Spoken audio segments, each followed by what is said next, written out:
Hey everybody, welcome back. I'm Jessica Brodie, and this is Shining the Light.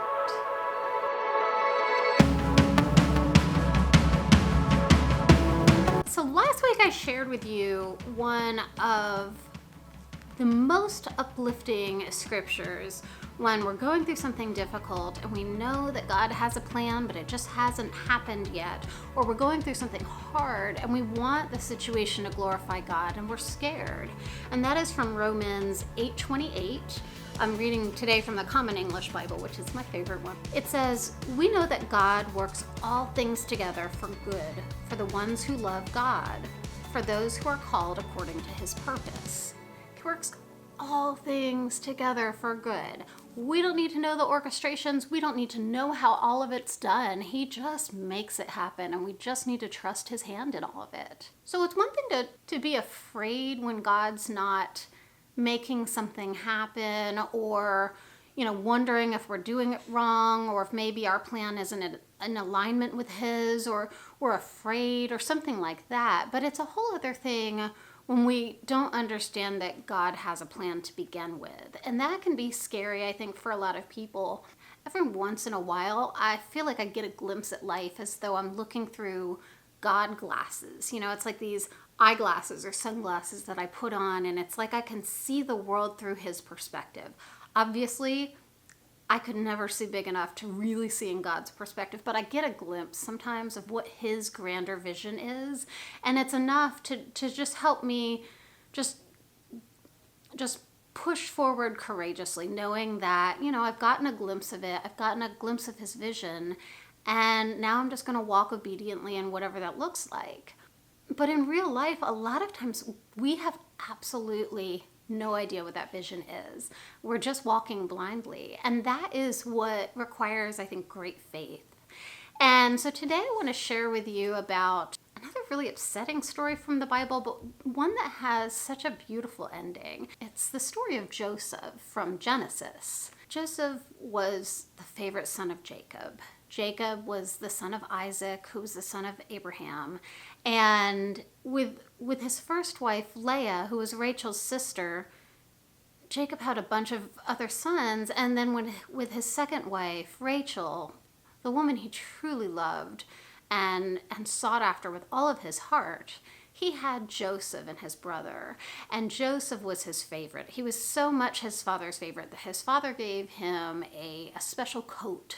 It's called a coat of many colors. And he gave him this coat, and I think, can you imagine all the other brothers, they already knew he was his favorite. They already knew that Jacob loved Joseph's mother more than their mother. And he gave him this special coat, and they probably thought he was completely full of himself, and they hated him. And I don't think it made matters any better, because Joseph kept talking about these dreams he would have where his brothers were bowing down to him, and it made them hate him all the more. And so eventually the situation got so bad. It was a really dysfunctional family situation that his brothers plotted to kill him. When they happened to see some slavers driving by, they decided, instead of killing him, to just sell him into slavery, but just tell their father that he had been attacked by wild animals. So here we are, Jacob sold into slavery in Egypt, far away. No hope of ever returning. The brothers, they got what they wanted. They have money. They have this pesky brother out of their hands. They have their father's affection left. The father's heartbroken. And so this seems like a really sad ending for a really sad and awful situation. But what we do know is that God had a plan in all of this, of course. And Joseph stayed close with God. In fact, he even rose to Egyptian leadership in spite of the fact that he was a slave. And then things went wrong again. He was thrown into jail, and still he clung to God, and still God raised him up out of this awful situation and set him in a place of honor, to the point where he actually brought about saving the life of his brothers and his father, his entire family that had sold him into slavery. He was able to save their lives. Now, at first, their brothers didn't realize this was their brother who had saved them. But when they realized what they had done wrong, they fell on their face and they cried out for forgiveness. But what Joseph said in return always gets me. It was in Genesis 50:20, and he said, "You planned something bad for me, but God produced something good from it in order to save the lives of many people, just as he's doing today." In this situation, God took something bad, something really, really rotten, something so dysfunctional, and he salvaged it. Out of this action, God produced good, and he saved his people. And after Joseph died, his bones were carried out of Egypt by Moses, buried in his people's new home, Israel. So trust that God has a plan. We might not see the plan. In fact, a lot of times we don't see the plan. But it doesn't mean there isn't a plan. Trust that he has a plan. Lean on him. Follow his ways and his path.